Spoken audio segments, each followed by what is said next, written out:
She arrived alone. There was no rank, no name, and no explanation. The rifle casing appeared worn, and the hands were trembling violently. The privileged group laughed. I bet that she would note if it hit the paper. After 7 seconds, a candle flame that was 2,650 meters away disappeared. Consequently, who was she?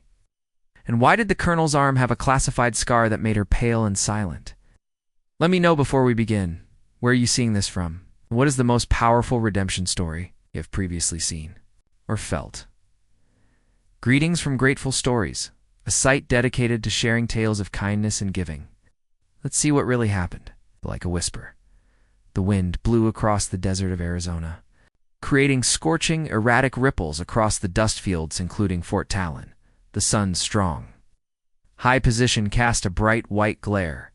Above the mountain, heat waves danced with cracked dirt. There was a digital thermometer on the range post.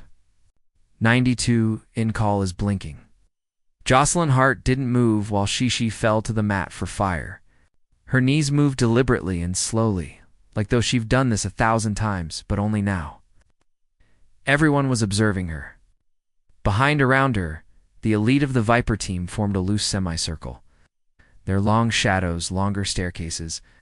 Most didn't say anything. They were under no obligation to. The taunting had been quite noisy already. She carefully adjusted her prone position, albeit her unsteady hands betrayed her. Quietly, gently, but obviously. 3 years of damage could not be undone by position.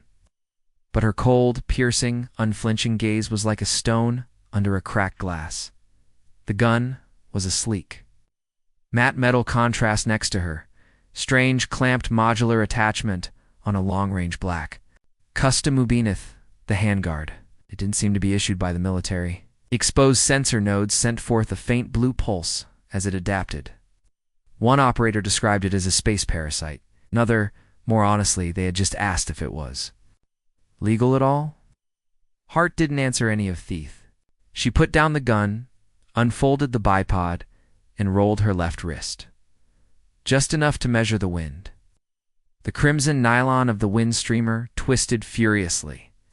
8 mph, unpredictable, already changing and veering to the southwest. She might have minutes. Less than 5 minutes after it was lit.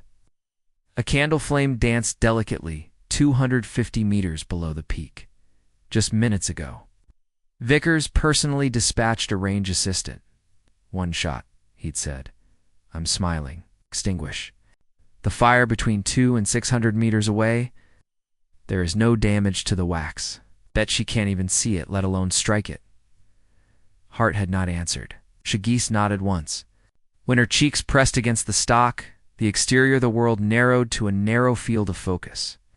The males, the sand, the sun gone, it was she, the scope, and that faint orange flash against a far palette context. She exhaled deeply. The wind picked up speed. She trembled. Not in a combative manner, but adequate. Enough to have ended a less deserving career, but it had truly nearly stopped hers. The rifle gave off a low hum. Assistive technology that gyroscopic feedback was used to identify and balance each microtremor in the prototype, allowing for real-time correction through predictive alignment. A countdown is gently ticking away in her mind. Barometric pressure that is unstable, the crosswind building. She made her final adjustment with a half-turn of the turret, left 0.88 milliseconds down 2. The glass shimmered, but the flame remained in the middle. She blinked. Fired following a single try. From the suppressor came a cough. No thunder or recoil, just that the air was torn apart by the sound of tungsten. Then there was quiet, complete uncanny silence. No answer, no sound. Then, 7.4 seconds later, the flicker vanished. Absent, unwavering, and unflinching. The candle remained. Standing straight, the wax still in place. But the flame had extinguished as though someone had reached across the world and squeezed it. Between 2 fingers, no one spoke. Sergeant Radenholt was the first to move. His binoculars dropped on the floor, forgotten. Vickers, Trent, Master Sergeant, he stood motionless, one hand still stopped mid-fold. It lodged the rumpled $1,000 bill between his knuckles. Specialist Malia Keene's mouth parted a little, her eyes scanning the far-off summit. Jocelyn trailed behind, then back. Even Colonel Barrett Wynne, who had been standing back with his arms folded, stepped forward 2 paces, his boots crunching, softly. "In the ground?" That person began the comment, but it didn't finish. Hall exhaled deeply. "It's not possible." The wind shifted course again, scattering dust across line. No one paid attention. The focus was on the woman, still prone behind the gun. Her cheeks stayed, she lay on the stock. Her hands continued to shake, but her eyes remained cold, still determined. Still waiting for the time when doubt will give. Wait, a truth call when broke the stillness. "Who the hell?" he murmured, loud enough for Keene to hear. "Pay attention, Hart." As she sat up gently at last. No showmanship, no smile. She ceased to take part, cleared the rifle's magazine chamber, before reaching for the adjustable module and beginning to uncouple the wire. Each movement was controlled. Efficient and sensitive, Vickers still had remained silent. Behind him, a few other operators began to clumsily shuffle. As someone lost their tongue while making a joke, another cleared his throat and turned aside, unsure of how to handle the issue. In little than 10 seconds, a complete morning's worth of arrogance had been wiped out. Keene took a hesitant step forward. Shay saw Jocelyn's sleeve was up a little when she reached for her equipment. For a moment she saw something underneath the fabric left a slight trace on the skin. Not inked, a form, a symbol. She discovered something she had only ever seen once. Deep within a file she was not allowed to view. Her pulse quickened. Before Colonel Wynne yelled that everyone could speak up, Lieutenant Colonel Hart was looked upon by all. The rank alone knocked Thea off the breath of the group. The voice came closer this time, measured, slower. "You weren't present to take a look." Hart stood up. Now just a mute nod in the absence of an explanation, a dental harsh expression. Wynne turned to face the unhurt and still standing candle at the edge of the range, but its flammagon, like the hesitancy of every man in attendance. He inhaled deeply. "I think we ought to talk." Hart simply adopted her cause. The assistive device in her palm faded, buzzed, and behind her. For the first time, the Viper unit was silent. The sun wasn't yethered that morning, but the heat from the desert was already throbbing off the pavement to some extent when the dust trail began to rise in the air. Separation. The security cameras at Fort Talon picked up the unmarked automobile before anyone else on the range did. Its windows were painted. The paint was dull from age. The tires were blowing tiny particles of dirt into the air. It rolled to a stop and came to a stop outside the main checkpoint. Malia Keene was an expert and we're expecting guests. She remarked initially without taking her eyes off her spotter cope. "Not scheduled," said Brig Radenholt. "First class. Probably arriving to observe and write an unintelligible report, is another DARPA suit." When the automobile door opened, no one moved at first, but then she stepped out. A woman called Jocelyn Hart. Looked like a professor in the civilian world who had taken a detour from traveling to the university for a conference, gray slacks and a half-length button-down shirt boots that are too old for style but too new for comfort, tucked in. Her hair was thinning, was fastened with a rubber band, and she produced a quivering left hand from the passenger seat. Long, wooden. "Case, Jesus." A voice whispered behind Hall. "She is shaking already, Colonel Barrett." Wynne walked out of the command position with a clipboard. His face deteriorated as soon as he saw her. He didn't make contact. "This is the announcement from the DARPA representative," was audible to the Viper unit. "She'll be observing. No questions, no introductions. Allow her the freedom to pursue her interests." He didn't even use her name. Jocelyn signed the document. The guest logged slowly and carefully, as though someone is trying to prevent ink from spilling with every shudder. Near the benches, a few soldiers exchanged glances. "Holtland," she whispered to Master Sergeant Trent Vickers. "Are you certain this isn't an error? Perhaps she's the janitor." Vickers smiled and pulled out a scuffed $1,000 bill. Expanded as a consequence of years of he hid in his boot and smashed it down on the table behind them. "It's likely that she can't even grip the weapon correctly, let alone do it." Half of them laughed. There was a whistle. "Make it 2,000 if she..." Manages Jocelyn walked toward the far end of the range, raising it without dropping anything, but she didn't answer. She reached the slowly and gently. She placed her case on the unoccupied bench farthest from the others. Every movement was not smooth, but accurate. Her hands were the first to fail her. As she opened the latches, the laughter behind her became more intense. "What is that thing?" said one of the younger ones. Operators snorted. "Looks like a museum piece." Holt yelled, "No, man, louder. That's DARPA's newest anti-shake model. It's great for latte stirring." Vickers commented, observed her leaning closer as she began to assemble the rifle. He gave a wider smile as she dropped a little adjustment tool upon the pavement. Metallic clink was more loud than it should have been. She bent down, 2 hands shaking again. "Pick it up." "Do you require help with that, ma'am?" He made a call. Talk harming but fake.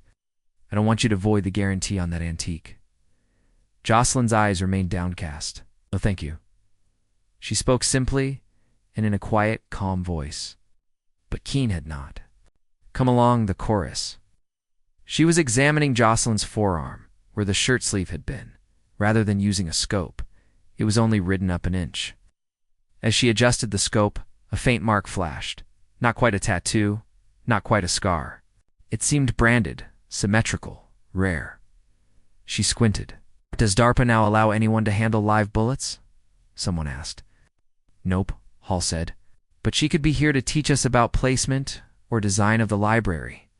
More laughing. Jocelyn didn't listen. She loaded one particular round from a box she had brought herself and sat behind the weapon. The device prototype from down beneath the chassis came a faint hum. There was nothing visible, just a Lotha harmonic buzz was only perceptible to those closest. "Get the candle," Vickers called to one of the texts. "One flame, distant ridge, only one shot. Let's make this more interesting." 2,650 meters were blinking by the rangefinder's digital sensor. Jocelyn did not move. As she adjusted her scope, her left hand jerked again. It sent the reticle too far to the left. After resetting, she made another attempt but failed to get the alignment. From behind, someone mumbled, "She is not going to make it. Past the calibration." "She's shaken like she's having an own earthquake," Holt added. Kane watched carefully. Nerves weren't the only factor. This was not all there was to it. It had a cadence, as if Hart were timing her transitions between every shudder. The first effort was unsuccessful. A hiss came from the suppressor. The bullet went flying, far away from the fire, safely on the other side of the slope. Holt didn't even try to hide his snort. "I knew it," he said, folding. Colonel Wynne held Vickers' arms, and Vickers raised his eyebrows to stare at him, stayed motionless. Jocelyn said nothing. She continued to lie prone. Her right eye blinked once, slowly and purposefully. Then she began to reposition the weapon. "Not this time. It's the prototype module underneath it, instead of the scope." The hum changed pitch.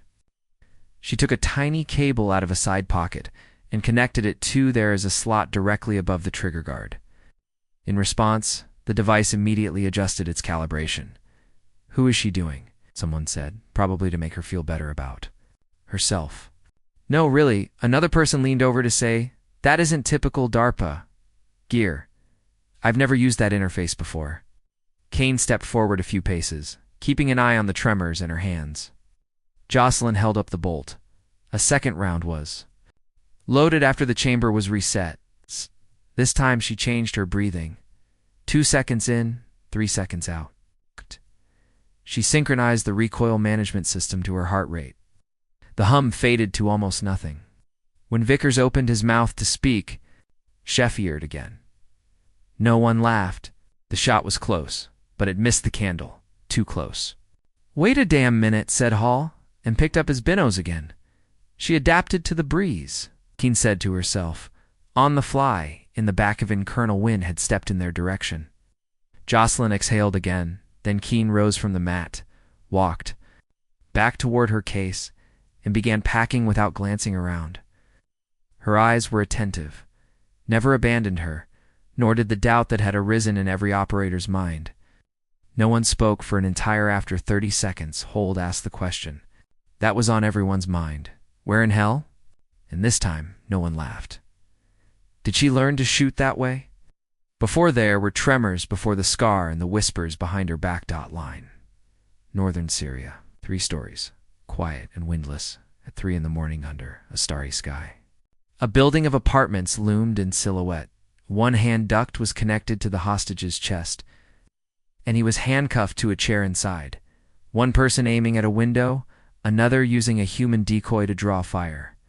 Lean on a ridge 800 meters away, Jocelyn Hart, who was only a major at the time, lay prone. She had been there for 11 minutes with a steady 58 heartbeat, and her target was concealed between curtains and triple-pane glass. It moved. Just enough to imply motion in the 3 seconds she had to get the shot. Miss and 7 people. Deed. The wrong man was struck, and the captive disappeared. The device will detonate if you wait too long. Green in 5, her spotter whispered, but she didn't flinch. Vest might go off. Jocelyn adjusted her cheek weld and took a nose inhale before stopping just in the middle of inhale, then exhale. 1, 2. The rifle gave a low thunderclap in return via the scope. The draperies flapped once. A faint mist formed against the far wall, and then all was silence. They didn't. All 7 were alive. The target was down, the hostage was secured, and the radio crackled cheer. They didn't. But somewhere in the dark, silence. Someone murmured over Kay's ghost. Line. The name persisted. Years later, they recalled that shot, but not the last straw. Later came the northern border town of Altaibi in Africa, which is mostly known for its cement and sand. Intelligence pointed to a chemical factory hidden under a grain storage facility at the time. Hart led a team of 6 individuals into a combined Delta CIA operation as the team head. The building. The corridors inside. The threat was not kinetic, but manufactured. They found the facility 3 stories underground, damp and with a lot of ammonia in the air. No hostile soldiers were present. Only after that, there were rows of sealed drums and a set of gas pipes that were already leaking because someone had destroyed them. Then the alarm went off, as one of her guys ran away in terror. Jocelyn sealed the lab door from the outside to prevent a containment breach as she radioed the team to climb inside. They said, "Go now. I'll secure the vent." Didn't reply once more. She found the valve halfway up the crawl duct. Already the air was turning metallic. Making it challenging too, she held her breath as she pushed a spike into the lock and manually closed it. After using the release pipe to freeze the pressure, she passed out and woke up a few hours later. She was at a military field hospital in France, just outside the Libyan border. With IVS, blood in her nostrils, the physicians gave her 6 months, probably because she moved her hands in tiny, steady pulses 9. There is no cure or method to repair the nerves. Therefore, the tremors would get worse. Flexibility, if you're lucky, one of them told her. You're no longer a sniper. With a faint smile, she remembered, you're lucky to write your name. Instead of striking her all at once, the vibrations came in waves of fog. Good thing I already know it. Initially when gripping coffee, next when fastening a garment, and finally when utilizing a mouse. Last was the rifle. When her troop returned to the United States, she met them at Andrew's dressy attire. None of them looked at her, but she heard. One call her a ghost. She opened her eyes in her rooms that night, not in wonder but as though it didn't belong. Pistol shell. She made an ugly first prototype since she couldn't hold the bolt steady with her fingers. Battery packs with exposed wires, duct glued to the stock. Overcorrected Andivin, though it twitched like a scared animal. It at least somewhat made up. For the tremor, when she viewed it alone in a private location, range supported on her pension outside of Tucson. Every shot was captured, every measured intensity, wind, humidity, tremor, heart rate over a period of several months. Results were inconclusive. On some days it was effective, but on others, the barrel veered a few inches off course. But Jocelyn had never been moved, so she continued. Through reprisal. It's not by proving anyone wrong, but by making a persistent, silent question. What if she could still describe the concept as a cognitive motor interface and get in touch with DARPA in an anonymous manner, to restore the accuracy of operators who have suffered battle injuries, She let the data speak for themselves, omitting any reference to her personal experience. 3 months later, a representative responded, promising but not confirming. No operational since, no one or any unit desired her. She gave herself for testing as a test subject, courier, engineer, and shooter, which is how she came to. There had never been an introduction, a case, or a scar at Fort Talon. They just saw Dryline trembling after hearing about her. They had no idea that the second shot had saved her unit. They did not track the weeks spent in the hospital bed. Utilizing a graph paper to record tremor patterns, the notebooks, and the hours she spent using the apparatus to ingrain muscle memory were not visible to them. Logic. Her finger continued to twitch while she slept the night she woke up, but they would see what happened, ensured that.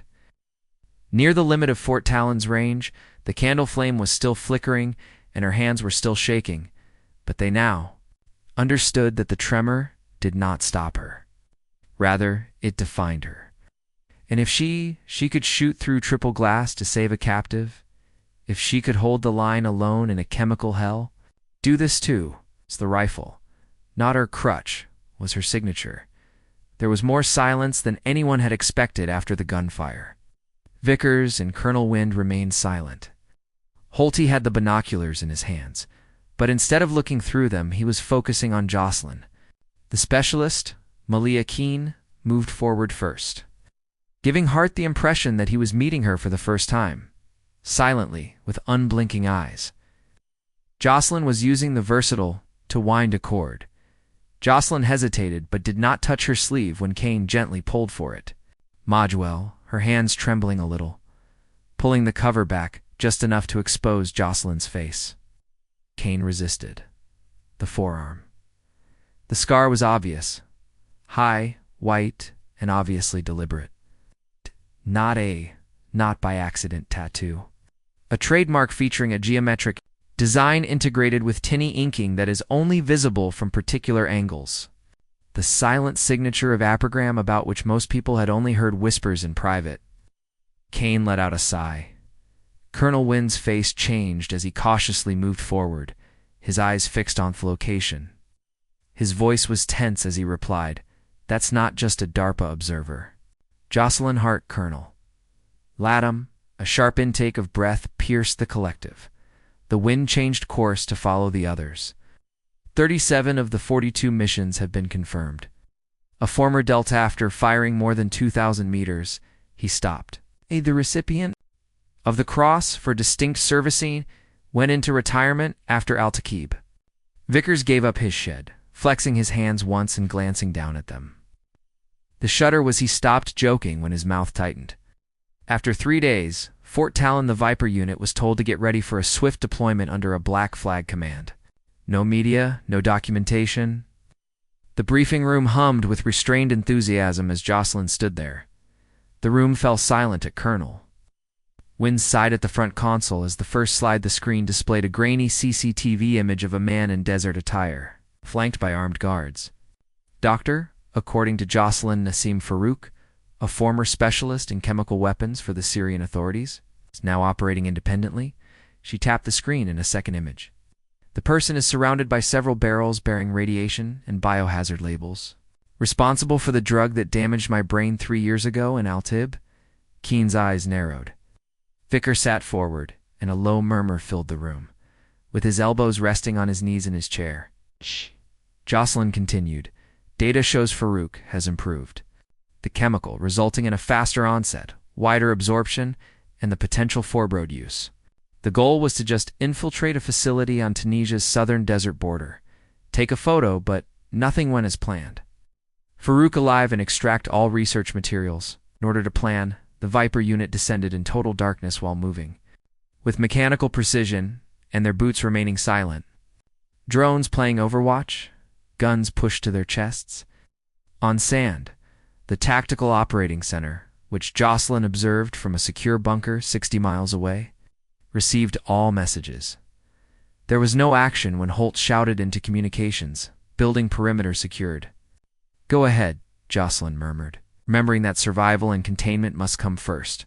Capture. The compound's design was strikingly identical. The concrete corridors and she was reminded by cold air ducts and digitally sealed lab doors. The smell of Altive, the sterile buzz, but she wasn't inside this time. Cameras streamed back through the main lab door as Vickers smashed through his helmet feed. They found more than they expected, including empty rooms, dumpsters full of shattered canisters, a laptop that feels warm to the touch, and in Theon, the center of the chamber, one vial is suspended on a stabilizing rig. Trap. In a whisper, Jocelyn said, "Go immediately." But it was already too late. As the sensors screamed and the first alarm sounds echoed through the conversation, Jocelyn's monitor sprang to life. Red. When an airborne contaminant was detected, the system flashed within the building. Froze. Vickers then slid in. "Ma'am," she added, "I have a sharp taste in my mouth." I'm on one knee since my hand isn't working properly, so I'm pressing it against the wall for balance. The agent was already at liberty. This time it wasn't only inhaled. Jocelyn was absorbed, her fingers moving faster than they had in years, turned on the onboard, placed the filters, and initiated the countermeasure operations, although there were cleaning systems in each operator's suit. It was worse. Inside the lab, Holt fumbled with his weapon, clanked to the floor. He exclaimed, "Emergency evac, Jocelyn. I can't grip." Ordered, "Lead them out." "Keen, there will be drone extraction soon." I barely see when Keen gave a direct response. Her voice was quiet. Beyond the building, a backup signal appeared from a nearby shack on a drone feed movement. Jocelyn had second thoughts, said, "Farouk was found in a side room. He's not in the lab, but he is watching building without fear or weapons, sitting comfortably at a desk with his hands folded." "This version is amazing, isn't it?" Farouk said emotionlessly. "You've been breathing it for 7 minutes. It absorbs through the skin, circumvents all traditional protections, and with trembling hands." Vickers lifted his rifle and pointed it at the brain. "Put an end to your conversation." Jocelyn watched from the feed, her heart pounding. Every second mattered. Excerpt, just as the aircraft touched down, she yelled, "Now, get him out. Leave the site." Moment. Every member of the Viper squad was experiencing early-stage tremors, much like she did, although they got worse as they raised Farrick seated between them, and Jocelyn sat with her palms flat on the screen. Console. They were all going to get poisoned and change. Returning to 4, Jocelyn stayed between the lab and the medbay, recalibrating each as the medical crew and Talon worked around the clock. Prototype, every sensor, and every code segment. She did not sleep or eat. She fully altered the apparatus to compensate for the new agent's hallmark. Sharper start, and it's a nexpectinous waveform. "It must," she said, when asked if it would work. After 2 days, the test began. Vickers stood on the range, his hands shaking as the adaptive gear hummed. He gritted his teeth, raised the gun and fired, saying, "Bullseye then." First Hall, then Keen. Without using their hands, they each regained their balance.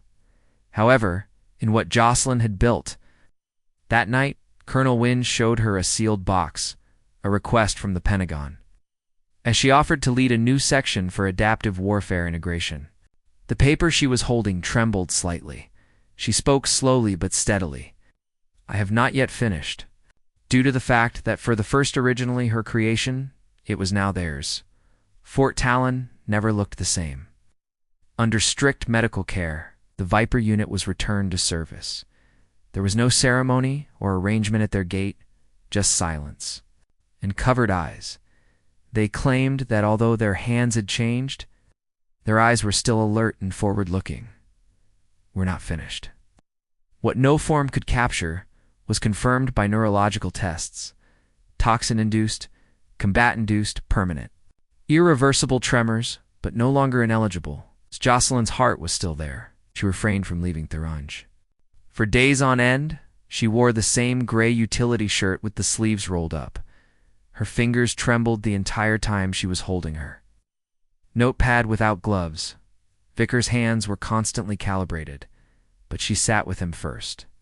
He hated to show that he could not fasten the bolt without shaking. And he hated her much more when she noticed it. She didn't recoil and adjusted his adaptable's recoil sync after inserting a new oscillation map into the module. The forward stabilizer was Secured with a try now, he said quietly, after raising the rifle and pausing. Fired. Bully drooped in surprise. Then he nodded once, quietly, really, and keen. Holt and the rest of them followed. Viper unit. One by one, each operator returned to the range, not to show that they could win, but to show they were resilient. And they fired, one by one. Handful 11. Though some missed the first shot, every bullet told the same story. Their hands were harmed, but not their talent. 3 weeks later, the Pentagon suit's staff and scientists who had questioned the observers who had come by Planet Project from the beginning, Jocelyn gave them a direct, unshowy welcome, letting the numbers speak for themselves. After 3 rounds, the Sawholt group entered a quarterist circle at 900 meters. Keene struck a moving target at 10-100 using one of Jocelyn's modified gyroscopic targets, increased. But Vickers, whose tremor had been worse than everyone else's after the expedition, was the one who stopped the chamber. They said he wouldn't fire again, but he proved them wrong at 2,000 meters. That same evening, the initiative was authorized, and Jocelyn was given the chance to work in Virginia as a strategic development lead. Oversight of all teams, lab special operations units, and budgets for adaptable technology. She concurred, but on 1-0 conditions, the Viper unit went with her. Instead of serving as subjects, she clarified as teachers. They were innovators, not just consumers. Proof that adaptation was no longer an excuse, but a new standard. Before departure, instructions were finalized the next morning. Hall, there was a breeze, the sun was low, the sky was open, and Jocelyn was found at a considerable distance. "Wanted to show you this?" he remarked in a gruff voice, holding a little fading image which Jocelyn took. Calmly, 2 men in uniform. One clearly younger than Hall, yet with having the same jawline and eyes. They stood side by side with their pistols slung and chuckled, abooed something that time has forgotten. Holt said, "Dean, my brother, force Reconsnipperclachem." She nodded and waited. Kandahar started to shake and was unable to hold his weapon in a straight line. Ow. They benched him after telling him he was finished. Jocelyn's hand little constricted. Around the photo, he killed himself 11 months later. They remained quiet for a while, but no tempty. Holt exhaled. "You made this?" "It's too late for him, but it won't be too late for the next man." Jocelyn returned the photo with tact. Then she looked past the paper targets and the berm across the field to the Jocelyn, walked over to the candle, which was waiting at 2,650 meters without any light. The firing line. Holt followed by Keene and Vickers silent. She didn't bring a crew this time. It was just her, without a helmet or briefing, as well as the prototype. As she lay prone, Keene placed a fresh target just above her. "Test calibration," she replied, shaking Jocelyn's head. "Not a ceremony," she said. Loaded a single round. Her hands trembled as usual, but the device Jocelyn exhaled when the breeze shifted. "And the payment was made as usual," Suppressor whispered, and the candle extinguished with a single flicker. Smiled and raised the scope. Direct hit. Nothing was hurt. Again, just the flame was extinguished. That day, the team was at Fort Talon's memorial wall, which consisted of smooth granite slabs and cold, emblazoned with names from every conflict since the base's founding. Holt retrieved something from his vest, went up to the wall by himself, and placed his brother's photo, now sealed Inglis, on the bottom of the stone. He just stepped back silently. Jocelyn was with him, and they stood side by side for a time. As the wind shifted, "This wall used to mean finished," Holt said softly behind them, "but not for us. No more." Jocelyn nodded once, then looked to the far end. Someone, either a technician or a student, had extinguished a candle inside the range again. Not for testing or drama, just there. She stared at it for a long time, then talked more to herself than to anyone else. "We don't need steady hands." A pause, just the want to shoot again, and no one protested.